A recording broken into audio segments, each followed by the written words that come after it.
Alright, so I'm working on a 2004 PT Cruiser. And basically there's a bunch of crap on the internet. It takes 20 hours, you gotta sell your kid's kidney. You know, these things are impossible to work on and all this doomsday BS. So I decided to go ahead and explain to you guys, unless you're an absolute moron, how you can do your own. Which I don't think anyone out there, if you're this far looking into it, if you've taken the time to see how to do it, you can do it. But I'm going to touch base with you on a couple things that makes this job a little easier. Alright, first I'm going to just go over a few things on the top side. I'm going to go ahead and assume you're smart enough to take the upper and lower intake off. But quick things to make things really fast. You may notice, like, here's my fuel line. I've got it tied back.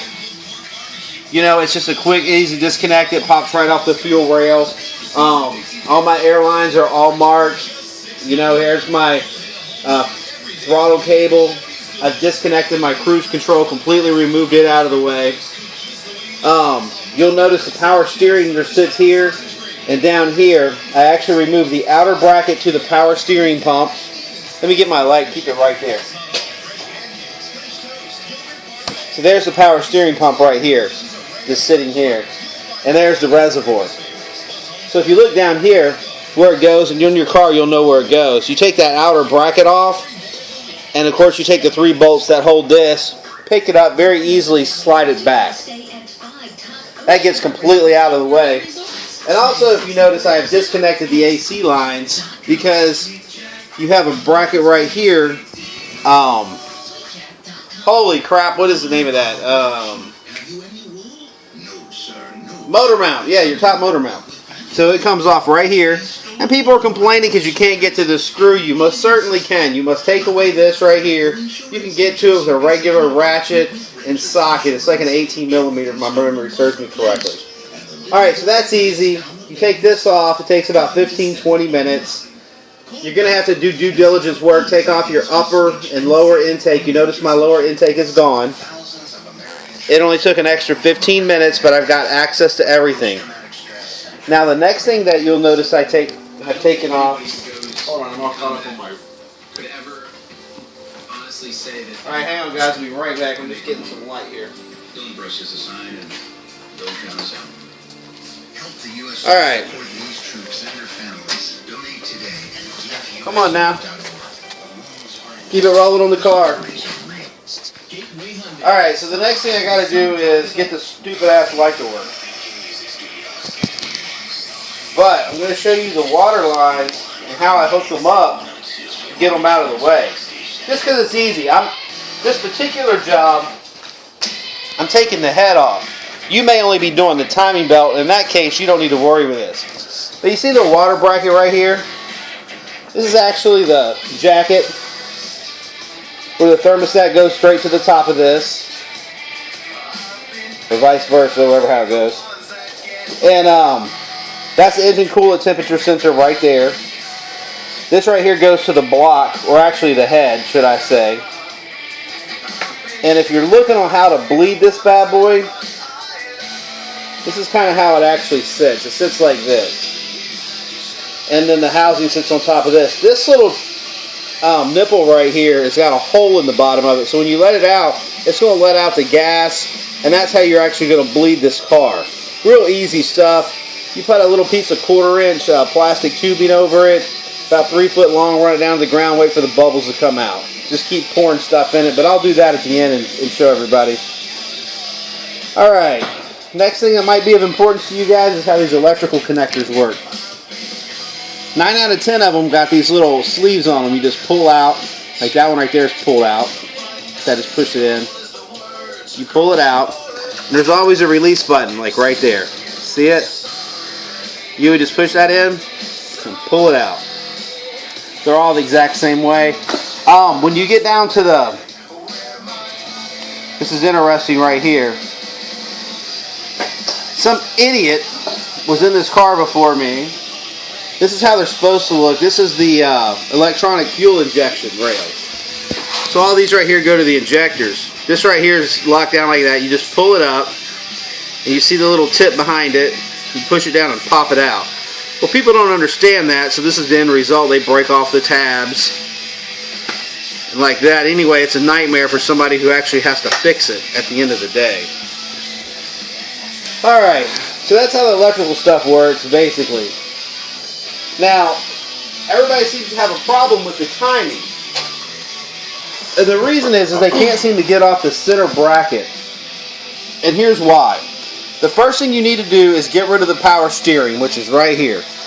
Completely disassemble it. Get the bracket off, get it moved completely out of the way. The next thing you do is the bottom strut, torsion strut, looks like an engine mount on the bottom. It's about this long.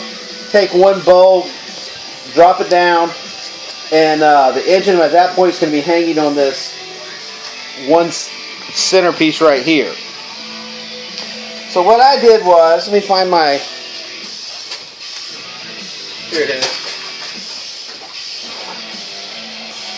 This is the problem right here. I promise if you're having a bad day, watch this sits down there like this. I don't care how dead you are. And we're going to point out a few things that's interesting about this. XL102richmond.com. This bolt right here, okay, your upper mount goes right here, so you'll take these two upper mounts out. It should already be gone. This is to your power steering bracket. So if you haven't took out your power steering bracket, you're going to have an issue with that. So you need to get the power steering bracket off first. Alright. This hole right here actually goes to a real long bolt, but it's actually bolted through the side of your car. If you look down here,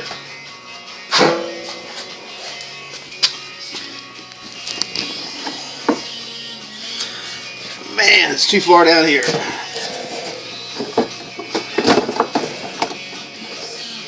Okay. See it? Right here? Can you see that in the screen? Okay. Right there. So you take that one out first before you ever start dicking with this stuff. That's the first one that's got to come out.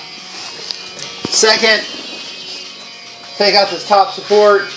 Third, put a jack underneath this car. Let's take a look under here how this is done. Can you get all the way under there and see the wood block that's holding the engine pan? Can you see it? Alright. Alright, let's pretend this is supported.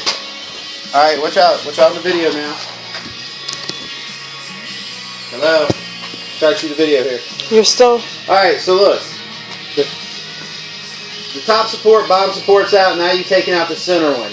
No one can figure out how to get this piece of crap out of here. Well, here's the secret. You see these two lips right here? You can see right down there, you'll see a square groove. Can you get that in the square groove?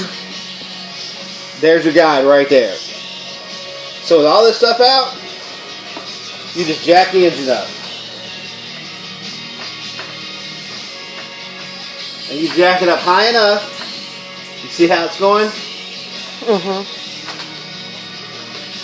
Anyway, you take it on up.